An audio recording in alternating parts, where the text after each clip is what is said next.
Hi guys, this is your showbiz expert Z. And welcome back to our channel Viral Showbiz.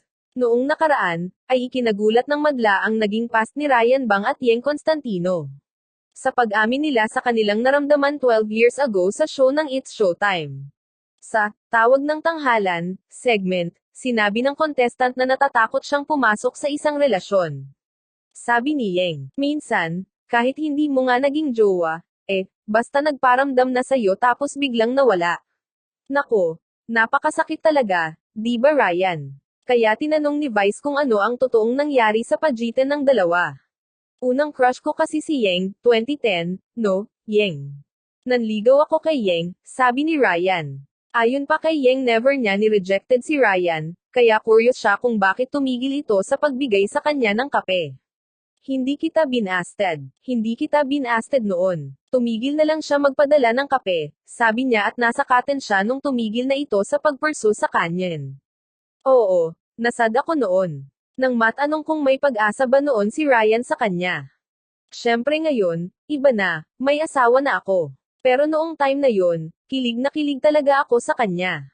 Ayon naman kay Ryan na seryoso talaga siya kay Yeng noon. Tuwing Thursday yata noon sa pub, Pinoy Big Brother, may taping ka, nagpapadala ako ng kape.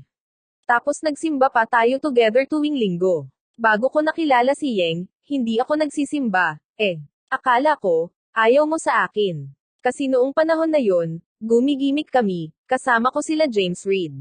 Syempre lumalabas ako tuwing gabi. Inaaya ko siya, ilang beses. Tuwing inaaya ko siya tuwing gabi, hindi siya lumalabas. Kaya akala ko ayaw niya sa akin, dagdag niya pa. Nagselos pa nga si Ryan nang malaman na kasama ni Yeng si Richard Poon. Tapos, sama-sama ka kay Richard Poon, yun pala, prayer meeting iyon sa Tagaytay.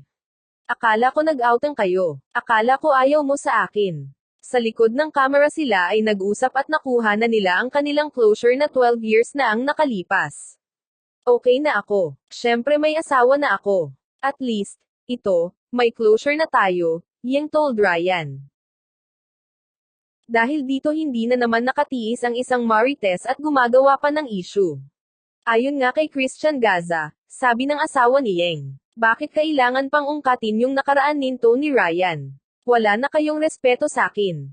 Na sinagot naman ni Yeng na, para tumaas ang ratings ng It's Showtime. Intindihin mo na lang sana. Dahil ang kalaban nito ay ang long-time Verities show na Eat Bulaga.